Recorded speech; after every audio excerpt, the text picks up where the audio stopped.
Dear guests, it's an honor to introduce the chair of Oslo Pax 2019, convener of Mission 2020, and former executive secretary of the United Nations Framework Convention on Climate Change, Christiana Figueres.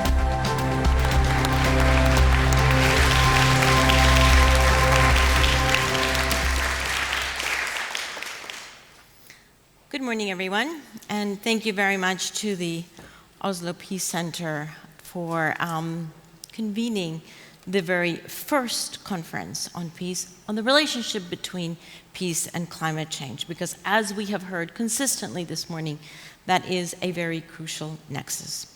Also, thank you very much for demonstrating where oil barrels belong. Reconverted into podiums, not full, not being exported, reconverted into a very, very convenient little podium. So thank you for demonstrating what the future is going to be.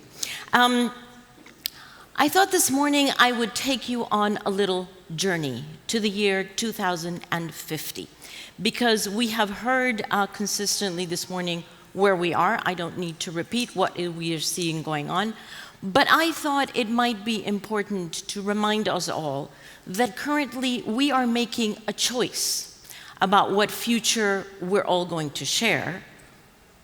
My grandfather lived until he was 105, so and he was Danish, a good Viking, and so I'm assuming that I will be somewhere around the 100 years. So maybe I'll be there in 2050, but most of you today here will definitely be around in the year 2050. So I would like to point out and take you on a little journey, because right now, and particularly over the next 10 years, we will determine what life will be like in the year 2050. And I'm going to do that with a very sophisticated technological prop, which is a piece of paper. Now, have this piece of paper be the equivalent of about 40 gigatons per year, which is what we are emitting as a globe. And the Paris Agreement would have us reduce emissions, but frankly, that's not what we see going on. Instead of seeing a reduction of this, what we're actually seeing right now is I have no idea how much, but let's say that by 2050, instead of having reduced what the Paris Agreement says, let's say that we would have maybe that much, let's say 60, 70, 80, I don't know. But we're definitely on track right now to increase emissions. That is where we're going. So, if that were to continue, what would the year 2050 look like? Imagine that when you go out of your home, you cannot go without a mask. You have to wear a mask every time that you leave your home, because the air is so polluted in every single city that you cannot breathe without a very specifically designed mask. Imagine that the temperatures have now risen beyond 3.7 additional, that we're actually on track to 4, 5 degrees additional average temperature. Do you know what that would mean? That means that those who work outside can do so no longer. No longer possible to work outside. Food would not be able to be produced outside as we're producing it now. We would have to produce food inside greenhouses. I'm not saying specific food. I'm saying the entire food to feed the world population. The Sahara Desert in the year 2019, in fact, even in the year 2020, used to be in Africa. By 2050, under these conditions, the Sahara Desert would already be creeping into Europe. Australia used to have the Great Barrier Reef. It is now the greatest aquatic cemetery in the world. We used to have inland glaciers. Do you remember the glaciers on the Alps, on the Andes, on the Himalayas? Gone. They used to protect snow and ice in the winter and melt slowly in the spring and summer to provide water. That water is gone to at least 1 billion people that used to depend on that water. The equatorial belt, and here I'm reaching into your classes of geography. Do you all remember where the Tropic of Cancer and the Tropic of Capricorn are? That equatorial belt has now been rendered practically uninhabitable because of temperature and because of the lack of water. Which means that the millions of people who used to live there are now pressing up into the northern countries and down into the southern countries. You can begin to imagine the political and economic crisis that is already producing. You can imagine the very natural, understandable, question mark, reaction of countries that are closing their borders, that are protecting their food sources, that are protecting their water sources. There are food riots, there are civil wars, there is income inequality, the likes of what we have never seen. That's the year 2050. I'm not exaggerating any of this. It is all scientific projections, all of it. That is the world, my friends, that the young people are demonstrating against in the streets. And they are fully justified about doing that, because that's where we're going. Now, here is the good news. We are not condemned to that world. We are not condemned. Right now, we have a choice, and we have to exercise that choice. And here is the choice, with my little piece of paper. 40 gigatons that we are now emitting, okay? 40 gigatons. Over the next 10 years, by 2030, we have to halve those emissions to 20 gigatons. Over the next 10 years after that, from 2030 to 2040, half again. How many gigatons do we have? Come on, folks, you do have some math, don't you? 40 divided by 40 divided in half is 20. 20 divided in half is 10. Thank you very much. And over the last 10 years, before 2050, we divided again, and we have 5. Good. Even in Costa Rica and in Norway. Fantastic. 5 gigatons for the last decade before 2050. 5 gigatons is what we can naturally absorb as a system. Now, if we do this, which frankly is the only choice that we have, here is what 2050 will look like. Here is what 2050 will look like. You walk out of your house, and the temperature and the air has never been fresher. There are trees everywhere.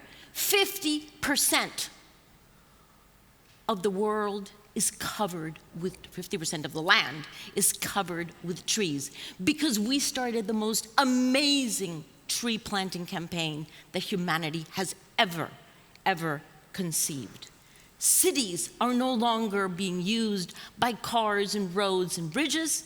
Cities are being used by people. Cities are green. There are barely any privately owned cars because everything is public transportation. And that transportation is efficient. And it is, of course, zero emitting. And people are walking more and biking more. And they go from park to park. And we have such amazing video conferencing, which are no longer called video conferencing, I just don't know what they're going to be called, but we have such amazing systems that we don't need to travel to all of these fantastic conferences anymore, because we can actually participate with equal power as though we were physically present. and we have the capacity to work from home because all of the technologies have been developed in order for us not to have to travel 60, 70, 80 kilometers to work and back. So we're working from home. And we have rediscovered the beauty of local food production because every rooftop is producing food. Every garden is producing food. Every wall is either painted with solar paint, producing energy, or covered with verdant vines. And we're doing things in community.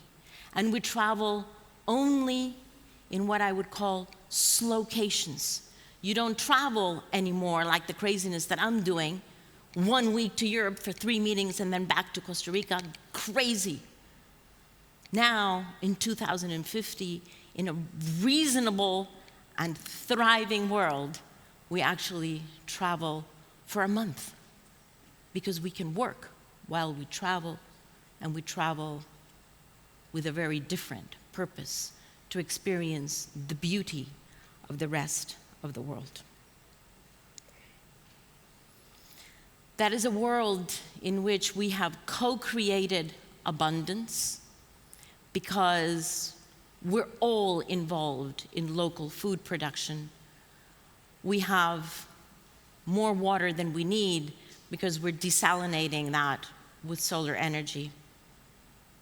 We have more energy than we need, and it's free because the cost of the sun is 0 and the cost of the wind is 0, and they have never sent us a bill for the energy that we are deriving from them.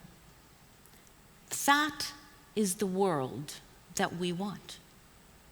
That is the world that we adults have the responsibility to turn over to the young people.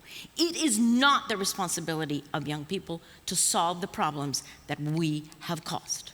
It is our responsibility, and I'm looking at the first row and the second row, not at the rest, because we cannot leave this planet on track to the first world that I have described. We leave this planet on track to the second world. The world, the only world that we can actually choose. What that actually means is moving our head, our mental mindset from extraction to regeneration, from a linear economy to a circular economy, from individual benefit, what can I get out of this, to the common good. And of course, from short-term thinking, suicidal, to long-term thinking and acting. What that means is simply redesigning the whole human presence on Earth, but my friends, that's exactly what we have to do. Because in case you haven't noticed, welcome to the Anthropocene. We are now, all of us, living in a new geological era called the Anthropocene, and everything that you read about the Anthropocene is disastrous. We're destroying this, we're destroying that, we've destroyed 60% of all of the species, we continue to destroy. Is that our fate? I would say absolutely not. Because we've only just started the Anthropocene, and geological eras, as you remember, are actually long. We cannot continue that destruction throughout the entire geological era. It is our responsibility to hold the pen, because today human beings hold the pen like never before in the history of humankind. To hold the pen and to write the story of the Anthropocene as being the geological period in which humankind finally came to its ultimate responsibility. So my friends, here's the question that each of us has to answer in every action and every decision that we take today and over the next 10 years. Because here's the trick. If by 2030 we're not here instead of here, if we're not here, there is no way that we can actually get to the final destination. The next 10 years are the 10 years that decide the future of humanity and the future of this planet. And we're all alive and all co-responsible for the next 10 years. So here's the question. Every action that you take, every decision that you take has to be preceded by this question. Does this action, this decision that I'm taking, contribute to humans and nature thriving together in the long term? If no, drop it. Don't even consider. If yes, full steam ahead. The only way. Thank you.